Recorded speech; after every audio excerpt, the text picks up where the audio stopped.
Hello friends, I am Dr. Vinit Shah and today in this video I will be giving you information about a very common retinal problem called branch retinal vein occlusion. This photo is of a healthy retina. This is what you can see here is the optic nerve which connects the eye to the brain, and these are the retinal blood vessels. Blood vessels which carry blood into the retina are called the arteries, and the blood vessels which carry blood out of the retina are called the veins. This is a typical picture of a branch retinal vein occlusion. This is caused due to blockage of one of the retinal veins. This leads to stoppage of blood flow going out of the retinal area, and in that area there is intraretinal hemorrhage due to back pressure, as can be seen in the picture. Along with blood, fluid, proteins, cholesterol also leak out of the blood vessels. As you can see in this picture, there is a cross section of the eye. There are the retinal blood vessels, and this yellow layer is the centermost point of the eye called the macula.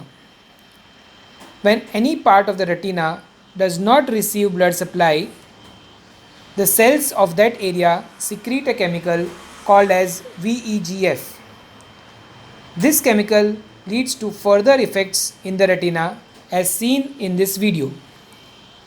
This chemical leads to leakage of blood, fluid and cholesterol in the retina, resulting in thickening of the central retina, as can be seen in this picture. This is called macular edema.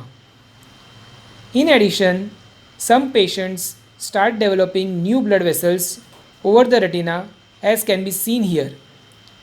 These blood vessels are very thin and delicate, and they rupture, releasing blood in front of the retina. It is called vitreous hemorrhage. If the patient still does not take any treatment, then it results in traction over the retina, resulting in retina getting folded and pulled, called as tractional retinal detachment. Thus, as you saw, the main cause of decreased vision in BRVO is the release of the chemical VEGF, which results in macular edema, vitreous hemorrhage or tractional retinal detachment. If you develop this condition, you need to perform a few eye tests. A digital fundus photograph gives us an idea about the extent of the hemorrhage and the site of the block. Another useful test is a OCT test. This test gives us information about the cross-sectional structure of the retina. It tells us about the thickness of the retina and the fluid that is collected in the retina. Sometimes we also need to perform a test called FFA, which stands for fundus fluorescein angiography.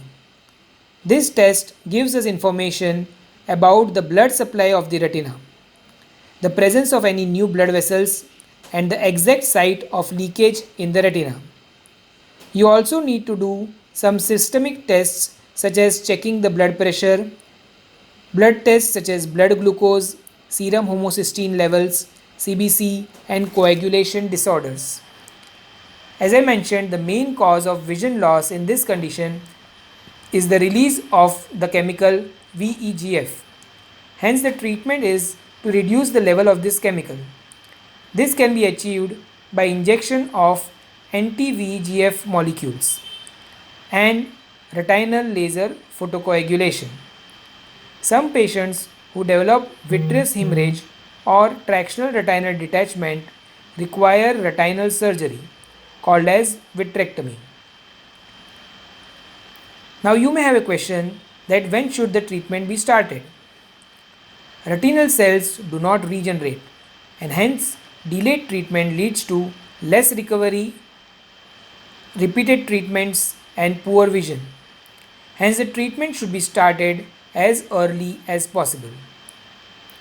The results of treatment in this condition if the treatment is started early, are usually very good. The vision improves fast and usually there is less requirement of injections as compared to other retinal diseases. If there are any further doubts, clear them with your doctor. Understand your disease, start early treatment, be regular in follow up, be patient, and most patients having this disease have an improvement in vision. Thank you. Have a great day.